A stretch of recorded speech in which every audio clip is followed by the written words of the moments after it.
communicate with us, to help us to know that as we're living in a world in which the devil is fighting so hard, that we need all the help from you, and you're always willing to share that light with us, that we may be able to avoid the pitfalls that he's laid ahead of us. So Lord, thank you for this session. Allow us to open our minds to understand that it may be, we'll be able to apply it in a practical way as we live in this earth. We ask this, trusting and believing, for it in Christ's name I pray.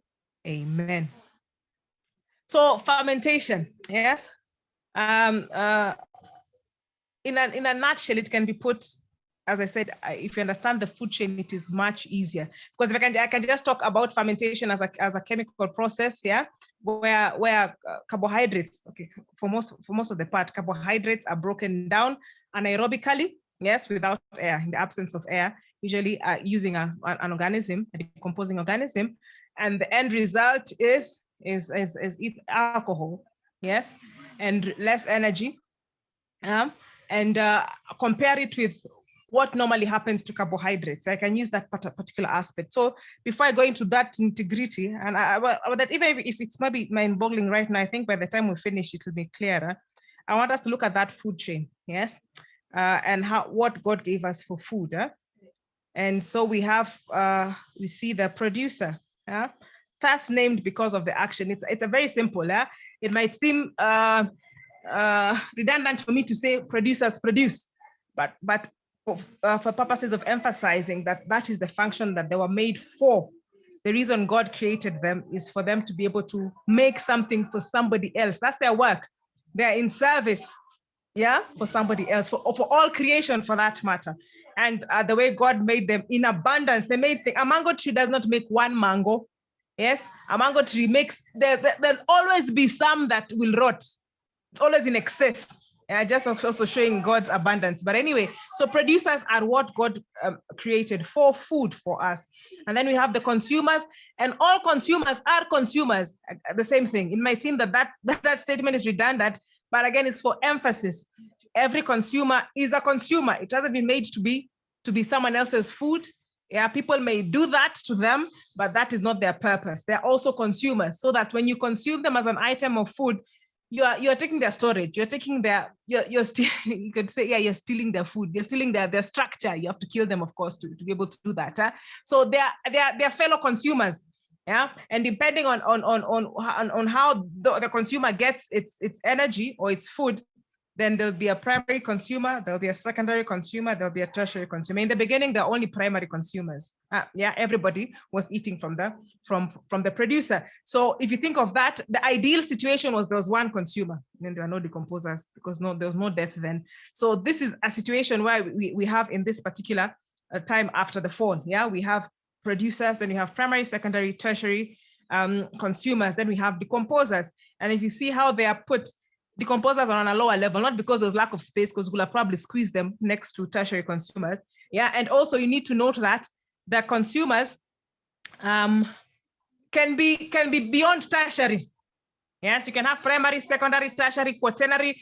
I don't know what 5 would be, and 6 and 7 and 10, depending on how far you are from the initial producer. Yes, how far you are from the initial producer. So basically, remember what I said, consumers are consumers. Their work is to consume. They aren't made for food, but they're consumers.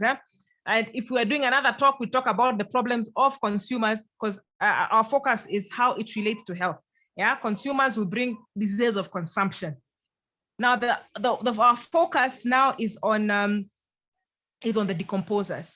Yes, I think anyway, at least you've seen the slide already. So even if it's not in sight, we'll follow through when it comes back. I think there are just technical issues up and down. So basically, decomposers are decomposers. I know now I've said, as I said, from producers, yeah, are producers. Yeah, consumers are consumers. Decomposers are decomposers.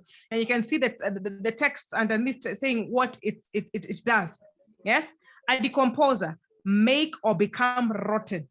That's what I'm saying. If you understand the food chain, it makes it easy to in your wherever you are. Even if I don't tell you a particular product by its trade name or how, once you understand what a decomposer does, and then you relate that to your food item or whatever, whatever you might be fermented, then it's easy to relate. So its work is to rot.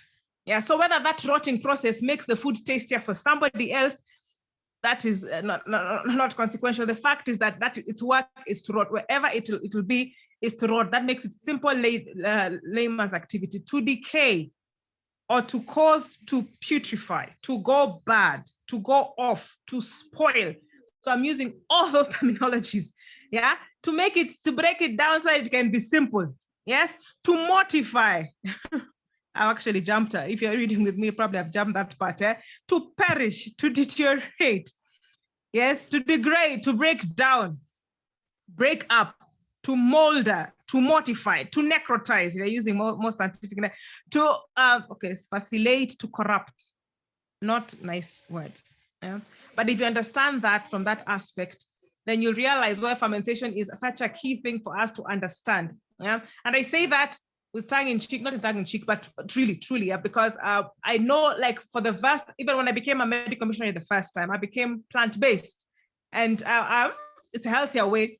And one thing I noticed when I became plant-based, as I started eating healthier, most of the recipes that were there then had things to do with the mushrooms, fungi, things that are in the decomposer. In fact, it seems healthier to do that. And one thing I realized that was severely negatively affected, was digestive system. Yeah, and there was a time I was giving a presentation about the effect of candidiasis or yeast as a whole, which encompasses that fermentation. Fermentation is under this decomposer, yeah, because those decomposers, that's what they do to what they attack or what they infest, so to speak, yeah. And I realized a lot of gut problems, indigestion. You get now that they cannot digest wheat, they cannot digest even fruit, there are a lot of malabsorption problems. And yet, if we're teaching food to be the source of our medicine, if we can't digest it, then it's almost nullified. So anyway, it's this particular subject about fermentation. It's actually my husband who actually brought it to light, yeah, that opened a whole other world into health. The fact that fermentation is even more gross than even flesh. Yes, no, I'm not encouraging people to take flesh, because, as I said, even consumers have illnesses of consumption, and there are many. Yeah, things like hypertension, those are illnesses of consumption. Diabetes, most of them are illnesses because of eating other consumers, and they consume you as you consume them. Yes, now this one decomposes worse, because wherever it will be, it will decompose. You may think it's bringing some benefit, but what it does decompose. So fermentation falls under that aspect of decomposition.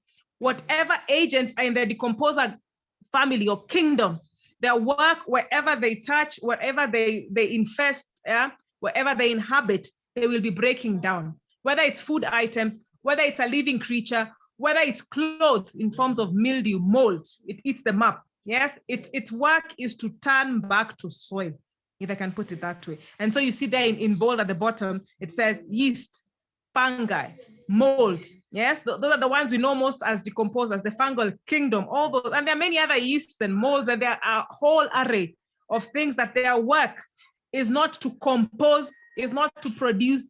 Their work is to compose. That's why I say breaking down or breaking up. Whatever composition. That's why sometimes people tend to say that, but they say that these things have lots of nutrients. It's because the different nutrients have been broken down into their elements. But as long as that agent or decomposition is there, after it breaks down that one, it will break down the next one. So if it broke down something for you and you took it as food, yeah, and it's still there alive, it will going to break you down. So it brings a lot of rot in the system. So fermentation is just that. It's decomposition, it's decay, it's putrefaction. It's breaking down. It does not build up. Yes. And in my community, we usually say it's very unfortunate that shortened things tend to be tasty. Yeah. And for those of you who know culinary science, I've done work in the industry. That's what they use to addict people to foods. Yeah. They add what you call umami. Umami are things that have broken down. So they are, unfortunately, to the tongue that is used, yeah, they seem to be tasty, but they're actually more of bitterish. They're more of sour. Yeah, let me give you an example. In my community, let me say in my family when we used to grow up, we used to take porridge, very healthy. Yes, porridge is I mean, instead of taking tea. Yes, so we used to take porridge. It's a grain, yeah, and we used to take actually finger millet, very healthy grain. But I remember we always used to ferment, because we say fermented one is tastier. In my language, it's directly translated as is sweeter, but it's not sweeter. it's actually sour. It has a bitterish taste but tends to be addictive. So it's attractive. Yeah, it makes you want to take more of it. And we used to look at the one that is freshly made as bland. Yeah. Now later on, when your tongue becomes more accustomed to fresh things, you realize that anytime you take something that is like that, you actually get even your salivary glands ejecting so much saliva because it's trying to dilute the sourness of something that has started spoiling or has been fermented. Now let me look at it from the aspect of the next slide, which shows what we call the energy levels. Why do we eat? Yeah, we eat to live. Okay, yeah, we have to eat to be able to survive, because we use those nutrients to be able to get our energy. And energy is actually all the aspects of food. Nutrients are important, but if you realize even how they categorize even the proteins and the other macronutrients, they usually talk to refer to them as how many calories you can get. Calories refer to energy, yeah, pointing to the importance of energy in our daily lives. Yeah, if you have energy, if you lack energy, you can do nothing. Even breathing will be a problem, because even you need, there are some muscles that help the breathing mechanism. Even pumping blood, it's the heart that needs energy to be able to do that. Don't get me wrong, all the nutrients are important, but something that is of vital importance, like the fuel you run on every single day, yes, to be able to work out every other mechanism in the system, is from carbohydrates. Yeah, and if I can just veer off the topic a little bit, you see the way that the devil twists things, the way he will make the energy giving foods something malignant, something bad. People don't want to take it because it make them grow fat, or it will make them whatever. Carbs, we want a no carbs diet. You know, we're always trying to put off the very thing that's supposed to energize us, and then we hype up something. Protein. Remember, I've said it's not that protein is negative. No, it's needed in smaller amounts. It's needed for just repair and for young children for growth, not in the amount that it is heightened it is hipped up to be required. No. So and then he puts that up. I mean, he uplifts that protein, and protein, not any protein, but specifically animal protein, and yet animal protein, all protein anyway, but especially animal protein, is hard on the system. Yes. So anyway, that was a digression, just to show you the way the devil twists things up. But anyway, let me go back to the energy. So a lot of times when looking at nutrients or what you're getting from food, a lot of focus is focused on is put on the carbohydrates. So why is carbohydrate necessary? When the carbohydrates are eaten, they're broken down into glucose, and that glucose is our fuel, it's our firewood. Yes. So what happens to be able to burn? Then we get that glucose being broken down by oxygen. Yeah. That particular equation is not here, but if you did biology in high school, I think that's something that you were taught, the process of respiration, of cellular respiration. Yes. Now, when that carbohydrate comes to the cell, it is useless in itself unless it's broken down to provide energy. So oxygen comes in, just like when you have fire, and a fire will need oxygen for it to be able to light and to thrive, so to speak. So the same thing, that oxygen is what is used to burn this carbohydrate. Yeah, so it can give you energy, because what you want is that energy. The end product of that will be carbon dioxide. Yes, just enough, not excessive. You'll be able to breathe it out. And then you'll have water, you can use it. And then you'll have the energy that you want. Yes. Now, in the absence of oxygen, when you use an organism like a decomposer, let me give an example of yeast or whatever other decomposer, what will happen? That carbohydrate will be eaten up by this yeast. Yeast also likes the carbohydrate. Yeah.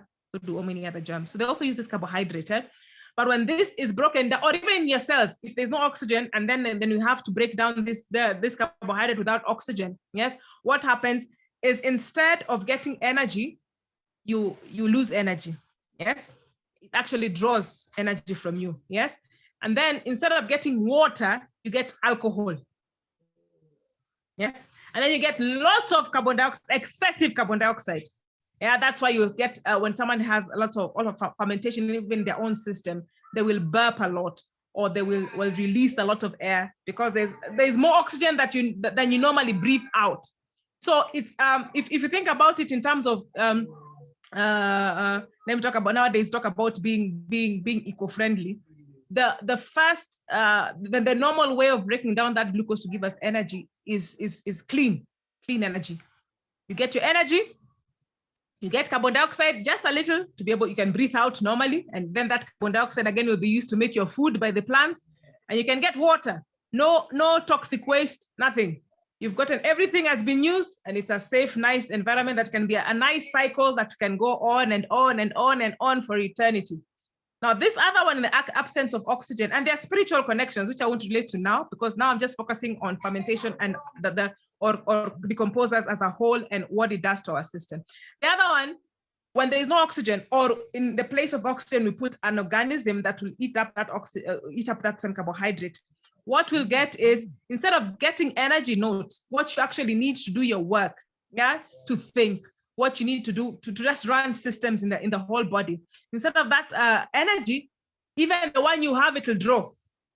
And the systems behind that are a whole class in itself. And I think I've done that in another session before, but for today, it will take us a long time. So basically, you're eating food to get energy, and in the end, you end up worse than how you were, because even the one you had is taken away from you.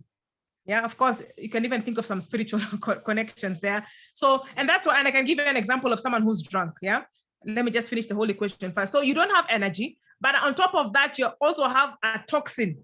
The other one was clean energy. This one is giving you a toxin, alcohol, which is going to go and hurt your cells, which is going to go and injure every part of your body, because alcohol damages every part of the body. So the energy you're looking for is absent.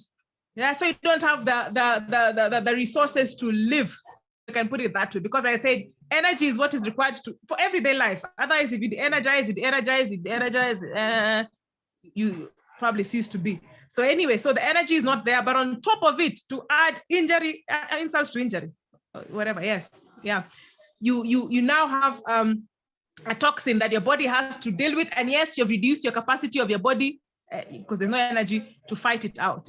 And then on top of that, another toxin, carbon dioxide in excess. Normally, if it was not normal breakdown, you breathe it out, you have no problem. Now you have carbon dioxide in excess, and that's why you get burping, and you get gas, and you get bloating, and you get airlocks that give you constipation, and you get passing gas all the time, because there's excess carbon dioxide. Now that's in the body system, so it's not doing you good, it's actually doing you harm. That's how fermentation is a problem. It is spoiling the system. A nicely put system that can work efficiently is being adulterated, is being distorted, is being destroyed, is malfunctioning. So the body cannot function. So now when you see this ecological pyramid, that's what it's just trying to say. Now, of course, the pyramid itself shows the amount of energy you get, because energy is a focus, based on what you eat. When you get your primary, if you eat your producers, if you're a primary consumer, you will get 10%. And that's adequate. Don't think that 10 is a little, you want 90. 10 is adequate. And we can actually, there's also a spiritual connotation with that. When you think about the tithing system, we have the temple of God there. He just, and if he's inhabiting there, he's asking us to eat the right thing so he can get that 10%. Tithing from food. He can get that 10%. That will be enough to do the functions, optimal functions for the system. Yes. Then if you eat if you eat the consumer, primary consumer, then you'll get to you'll only get 1%, and on and on and on and on.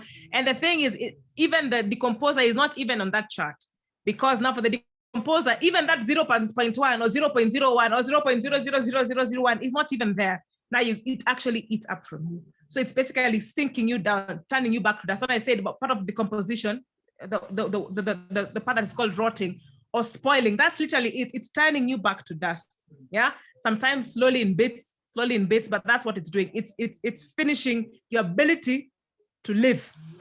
So that's what fermentation does. And that's why when you're always telling people that fermentation needs to be something that is out of the diet, it's an important aspect in maintaining health.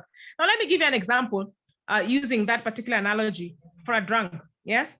And you can use it for yourself also. I mean, I'm not saying we're drunks or anything, but you can think of the things that maybe you might have ingested in the past and why you felt how you felt. And I'll give an example of just normal life also. But let me use a drunk as a very good analogy. A drunkard has taken a carbohydrate. Normally, a carbohydrate should be energy giving. Should give them energy to be able to work, because it is what? It's a carbohydrate. They usually use grapes. Okay, that's for wine. Anyway, you can use a fruit that has energy. You can use grains that they're energy-giving foods. But when they partake of this, of the liquor, when they're done, even energy to speak is a problem. Yes, even to think. Yes, they're seeing things that are blurred. Yes, things are blurry. They're seeing 2 or 3 lines. Even stepping. Yeah, even processing external stimuli. What they're seeing, everything is suppressed or distorted, is slowed down. Yeah. In fact, I always talk about a story about, my father told me this story a long time ago, and he said it happened in the area I live now, about a person who was so drunk, they slept until a snake swallowed one of their legs. So for someone to sleep in a ditch and their home is just next, that means that the energy levels are gone. I think that brings it out very easily. I mean, very clearly. It actually takes from you. And remember, I said on top of that, you have a lot of gas that is inhibiting a lot of things, making your life uncomfortable, and you have a lot of toxins inside. So let me use another example, because alcohol, as I said, that's a good example because we see it happening. Yeah. Let me use an example of fermented things, because liquor or liquid is not the only thing that is fermented. Anything that is a carbohydrate or has a source of carbs, that is allowed to interact with the decomposer will result in the same thing. There'll be some spoilage. Yeah, there'll be some spoilage, and the end product will be the same. There'll be some excess carbon dioxide, like when it's used in baking. There'll be some alcohol that can cause a lot of toxicity. And if someone ingests that, there's less energy from it. Actually, when they ingest it, it'll take more energy from you. So I always think about some people. A lot of people have chronic fatigue. You've slept and woken up, you're tired. You've eaten, you're supposed to be getting energy to be able to do work, and you have to take siesta. You're tired. Yes. What is that? You're worse off from when you were before. Before you ate, you were hungry. Yes, but you're doing stuff. Now, when you've eaten, you want to sleep. The scenario the same. What has been eaten? If it's something that's fermented, the same scenario occurs. Fermentation has occurred. Yes. And the end product is not to energize you. Yes, it's actually taking even the energy you had from the system. So that is one of the ways to show. Or at the same time, you find that person who has chronic fatigue will have other symptoms, like they have a lot of bloating, or they eat just a little, and that's one of the reasons they don't have enough energy. They eat just a little and they feel that they're full because they're bloated, because fermentation has occurred. Yes, again, they eat a little and then they get a lot of heartburn because of the carbon dioxide. Yes, it bubbles up, pushes whatever acid that's in the tummy, it comes back into your esophagus, you get heartburn. Just trying to show some of the things that are a consequence of fermentation. Yeah, and it could be because you have taken something that is fermented, or it could be also because of the gastric delay.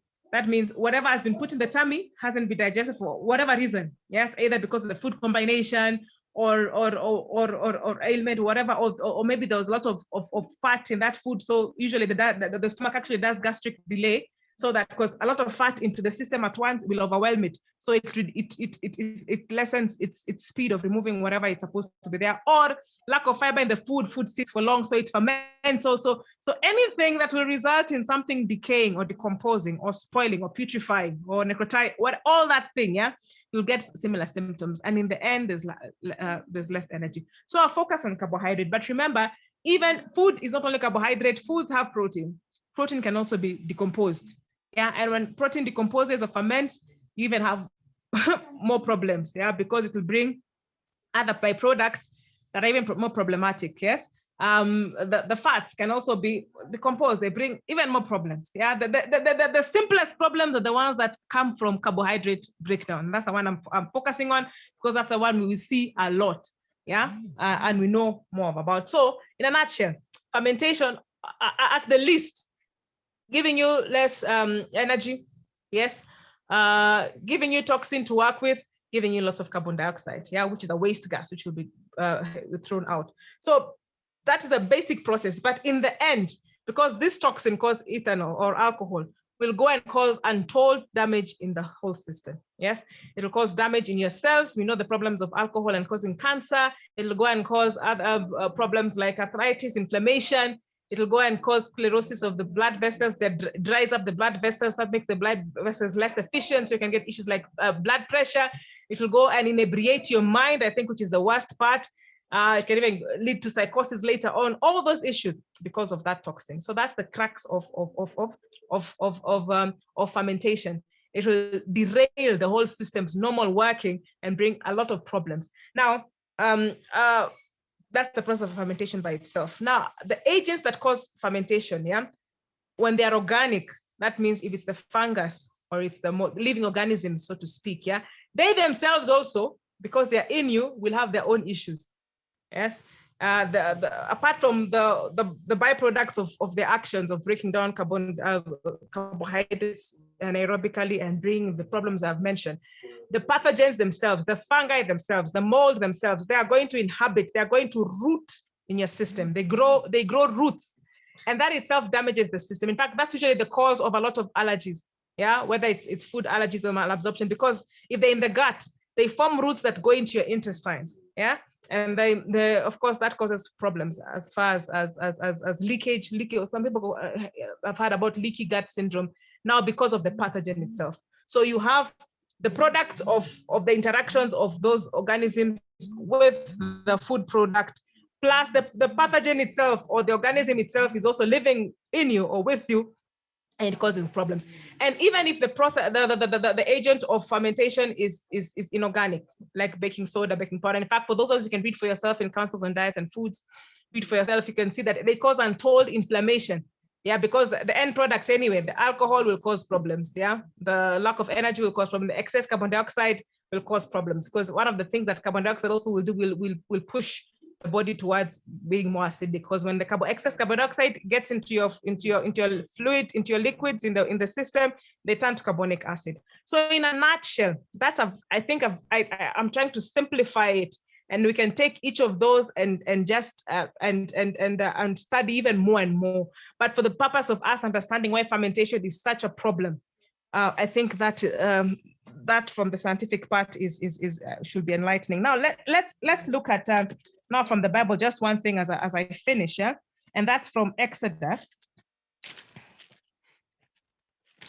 Exodus, when God is talking about manna, because God's ways of presenting things is is usually descriptive, because of course probably after the Tower of Babel there are so many languages, so if he describes it, everybody can understand what he's saying from whatever language, and rather than giving it a particular name which is specific to a particular language group. So we go to Exodus chapter 16,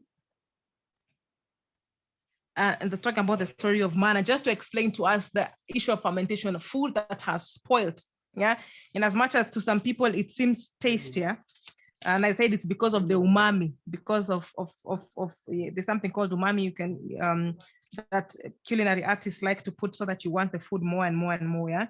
But one thing we realized that when God was one of the biggest signs that God used when the children were exiting, when his children were exiting from bondage, was the fact that he instructed them. Yes, he instructed them about leavening their bread. Yes, not even fermenting their wine. I guess I know sometimes when I think back, I think it's because everybody, even those who drink, know that wine, alcohol has a problem, the liquid one. But very few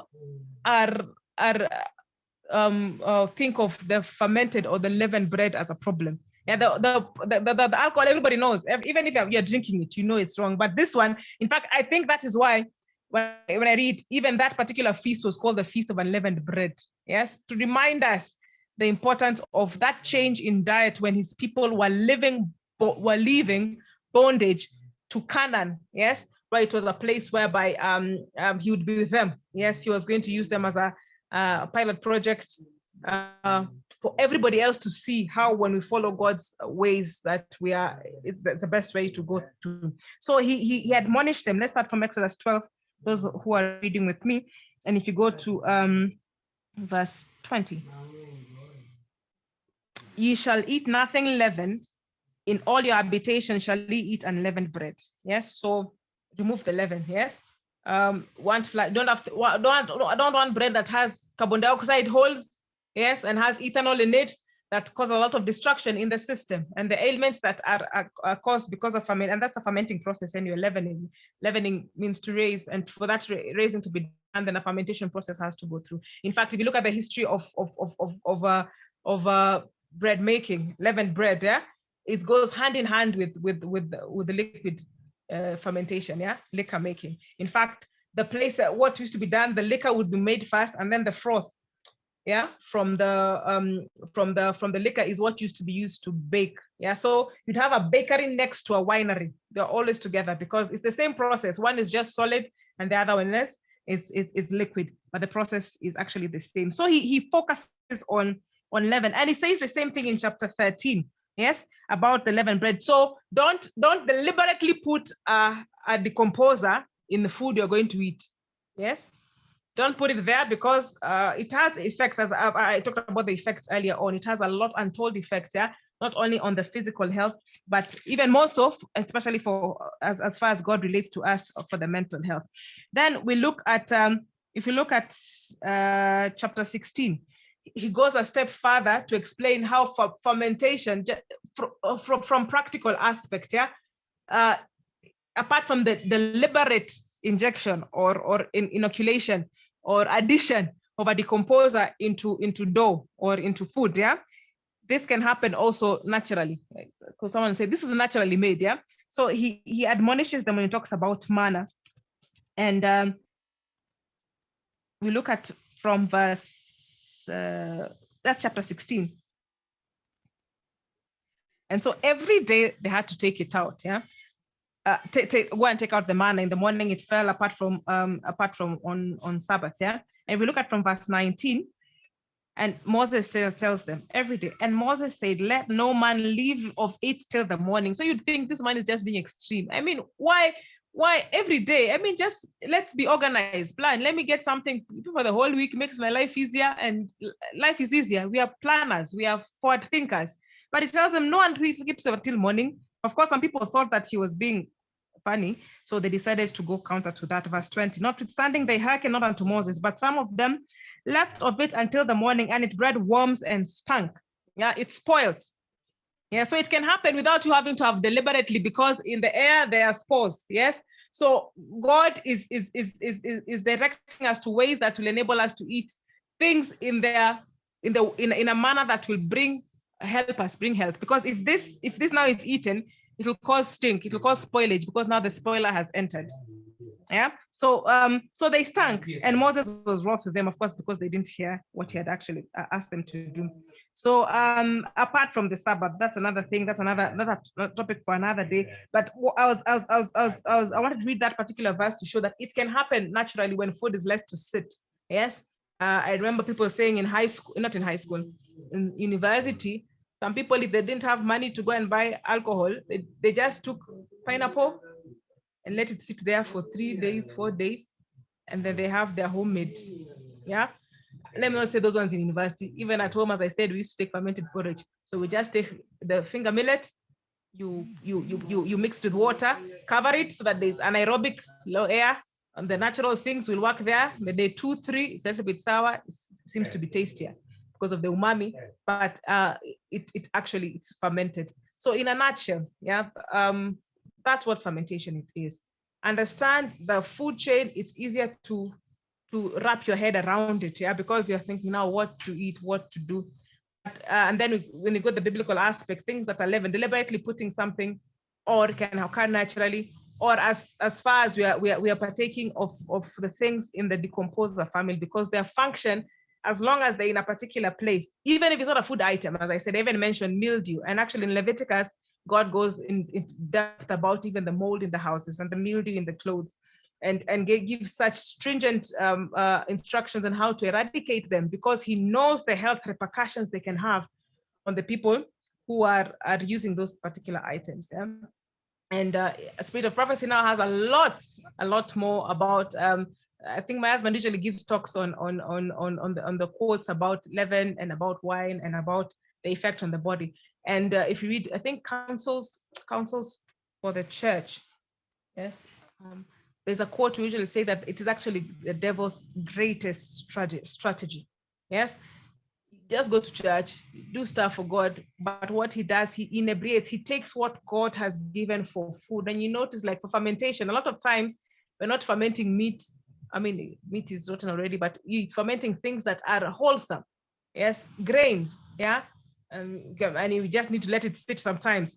It is fruits. Those are things God gave in the beginning. Yes, and so in his subtlety again, he goes and takes the things God has given for food.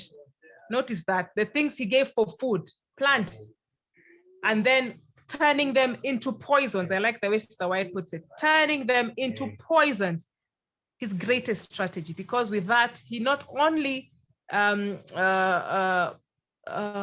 distorts or harms the physical, but even greater, he works to distort the mind. And if I can just something in finishing, again, using the alcoholics as one good examples. And that happen not only like alcoholics who are drinking liquid alcohol, even these are the other ones. You can be like my husband usually give a story about a relative of his who ate scones and ate curdled milk at the same time, and he fainted.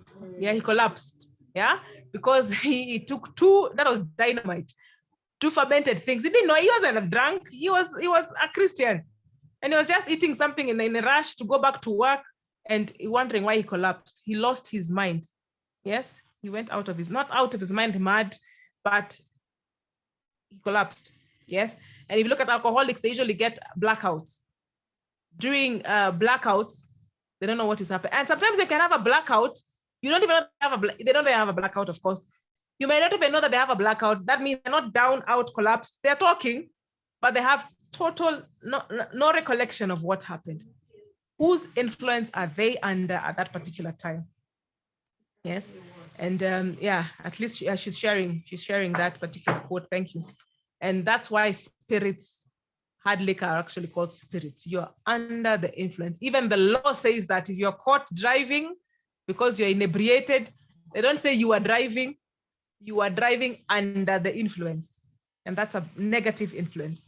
So just goes to show the repercussions of fermentation. Yes.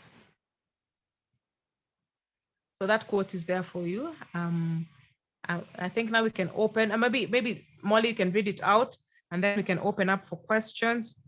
That's a summary, but I wanted to make it simple so that at least you wrap head around it, and the rest you can. There's a lot. I haven't even talked about the use of decomposers in biotech.